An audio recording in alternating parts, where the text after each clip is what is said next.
Well, conservative commentator and media personnel Benny Johnson has just dropped a bombshell regarding Dan Bongino and Epstein, which he claims he got from inside sources. And might I say, it's one hell of a message for the American people.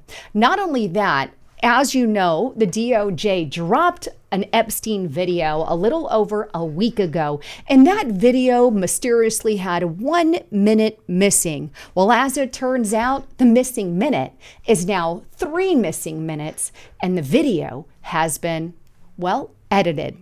Sounds like there's a little more to the story than they're telling us, which is what I've been saying all along. Now, let's go back, and then we're going to go forward to catch up with Dan Bongino. Number one, Dan Bongino was obviously upset with Pam Bondi coming out saying there's no client list and everything's fine, there's no blackmail, and the whole 9 yards. Well, obviously he wasn't happy with the way that was delivered to the American public. He didn't show up to work the next day. Then he ends up back at work. So now he's officially reportedly back at work, and things are, well, A-okay for now. But what made those things A-okay, and what made him go back to work? Were there some deals potentially made? Well, for starters, let's go to the Hill, because I want to start with this before I move on. Trump says Bongino is in good shape despite the Epstein file infighting. And here's what Donald Trump said about him. He goes on to state this. "Oh, I think so. I did. I spoke to him today, Dan Bongino. He's a very good guy. I've known him for a long time. I've done his show many, many times. He sounded terrific, actually. And no, I think he's in good shape," Trump said. So obviously, Donald Trump is still happy with Dan Bongino and very satisfied. But again, it beckons the question, what is it that eventually caused Dan Bongino to go back to work? Now, before I get into that, did you know that you can save on average $1,000 per year by doing the very thing I'm about to share with you? And it's absolutely free. I'm talking about Chapter, the sponsor of this video. You see, my parents tried to get on Medicare years ago, and I helped them, or tried to help them at the time. There was thousands of plans to pick from, and honestly, it was really confusing. And if you made the wrong moves, then you would have penalties if you messed up. That is exactly why I went and found Chapter as a sponsor. And I want to encourage you, if you're over 65 or just about to turn 65 and you're looking to get on Medicare, maybe you've got friends or family members who are on Medicare and maybe you want to change their plans, or maybe you want to look into a better plan for yourself, then give them a call today at 1-656-218-0111. And the number is on the screen here. In fact, if you want real unbiased help with Medicare, they can absolutely do that for you. And they're going to go and explore every plan out there, and they're going to see if you qualify even for extra benefits. So make sure you give them a call today. By the way, it's a real person that you're going to talk to, and they'll help you figure things out. If you want more information, there's also a link in the description box below that you can check out. So, diving back in to Dan Bongino, what is this supposed message that Benny Johnson got from his sources regarding Dan Bongino? Take a watch. I just did some phone calls, and I found out that Dan Bongino not only is back working at the FBI, that cooler heads have prevailed here, that Dan is actually working on something very, very important, and also everything's changed. Oh yeah. There is a positive mood for Dan, according to my source, after further internal movement towards Epstein disclosures and transparency. Trump team is back together and locking in. That's what I was told directly by my source. And people love this. I mean, I just put this up and it's flying. People want to see this. They definitely don't want to see Dan go. That's a matter of fact.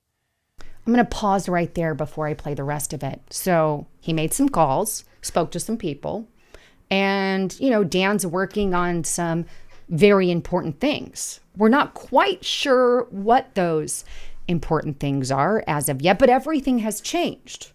He is back because there is, and I quote, further movement towards Epstein disclosure. Now I'm intrigued. But this is what else I got from another source is that, well, there are some big things happening that we may not be able to see right now, but it's been very positive. All of, you in the comment section, posting on X, writing right here, letting your voice be heard in whatever way that you do that, it's worked. Ladies and gentlemen, further sources confirm to me that there's going to be a major change in approach to the way that this Epstein file will be handled by the administration. Expect more disclosures. Very powerful people inside the admin are now pushing for a special counsel. Full press briefing on Epstein findings.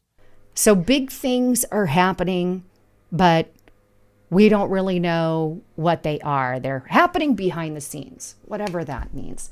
But the good news is according to his sources, there's major changes in approach, major disclosures are coming, and a special counsel and a briefing are hopefully going to happen. At least that's what he's getting from his sources. Now, the other day I put out a report about Ghislaine Maxwell, and I said that she said she is willing to speak to Congress. And I hope that Congress allows her to speak. If they don't, then they're going to have some explaining to do, because now is the time to let her do that, especially if she's offering. Now, obviously, we don't know what could come out of her mouth. That is a risk. But since the FBI and DOJ have yet to give us anything, why not that? But hopefully, his sources come through with more disclosures as they're claiming. Now, Donald Trump was approached by some media personnel regarding Pam Bondi and the Epstein files, and here's what he said recently. She's given us just a very quick briefing, and in terms of the credibility of the different things that they've seen, and I would say that, these files were made up by Comey, they were made up by Obama, they were made up by the Biden, we went through years of that. With the Russia hoax, with all of the different things that we had to go through. We've gone through years of it. But she's handled it very well, and it's going to be up to her. Whatever she thinks is credible, she should release, yeah. So Pam Bondi can now release what she thinks is credible. I think she already had the power to do that, by the way, but he actually said that on 2 separate occasions. And the other occasion, I was debating on playing it for you, but it made me real upset because he's saying people who are still asking questions about Jeffrey Epstein are bad people. Well, I guess that makes me a bad person, but I just don't care. I still support Donald Trump. He says crazy things sometimes, but either way, we need to get to the bottom of this. And I'm not going to stop asking the questions until we have the answers that we need, because that is the kind of person that I am. Now, regarding that original missing minute, as you know, here on my channel, I already discussed this, so I don't want to go over it again. The DOJ was caught deleting 60 seconds from the newly released Epstein video, and you can see it jumps here. And it's a real quick watch. It jumps here from like 158 and it goes, and then it goes whoop, and it has this massive jump here. You can just watch it. There it is, to 12:01. So big jump in between there, right? Well, Pam Bondi has come out and reportedly explained that. Here's a reminder. Take a listen. The minute missing from the video, we released the video showing definitively the video was not conclusive, but the evidence prior to it was showing he committed suicide. And what was on that, there was a minute that was off the counter. And what we learned from Bureau of Prisons was every night, they redo that video. It's old, from like 1999. So every night the video is reset, and every night should have the same minute missing. So we're looking for that video to release that as well, showing that a minute is missing every night. So it's due to a glitch in the system that happens every night. There's a minute missing and it jumps. Well, lo and behold, Wired has just come out and dropped more bombshell information about that missing minute. And this is the FBI's Jeffrey Epstein prison video has nearly 3 minutes cut out of it. It goes on. Newly uncovered metadata reveals that nearly 3 minutes of the footage were cut from what the U.S. DOJ and FBI described as full, raw surveillance video from the only functioning camera near Epstein's prison cell the night before he was found dead.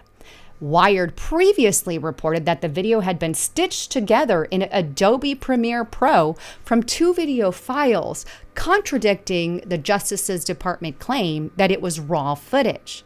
Now, further analysis shows that one of the source clips was approximately 2 minutes and 53 seconds longer than the segment included in the final video, indicating that the footage appears to have been trimmed before release. And it's unclear what, if anything, the minutes cut from the first clip showed. And in conclusion, the nearly 3-minute discrepancy may be related to the widely reported 1-minute gap that you heard Pam Bondi talked about between 11:58 and 12, that AG Pam Bondi has attributed to a nightly system reset. The metadata confirms that the first video file, which showed footage from August 9th, 2019, continued for several minutes beyond what appears in the final version of the video and was trimmed to the 11:58 p.m. mark, right before the jump to midnight. The cut to the first clip does not necessarily mean that there is additional time unaccounted for. The second clip picks up at midnight, which suggests the two would overlap, nor does it prove the missing minute was cut from the video. In other words, it's been edited, and they still want to know exactly how it's been edited, right? So lots of stuff going on with all of that. I'd love to get your comments. Where do you stand on some of this? Do you think it was a good idea for Dan Bongino to go back? Do you think we're going to ever get real information on what happened with Epstein? Do you think they're going to continue to beat around the bush and we'll get nothing? That's kind of where I'm at. But anyway, is it going to change your mind about Donald Trump if you don't get it? That's the questions I want to hear. And by the way, get to restrictedrepublic.com, because these are some of the questions that we address over on that platform in the videos that we create. And I just put out one huge report on Restricted Republic. Why are all the athletes dying? You guys are going to want to see that video there. So sign up today. Use the coupon code Lisa and the number 5 to get there and get it for $5 per month. I really hope to see you there. That really is a massive support for everything we do here. But with all of that, I love you all. I'm Lisa Haven, signing out.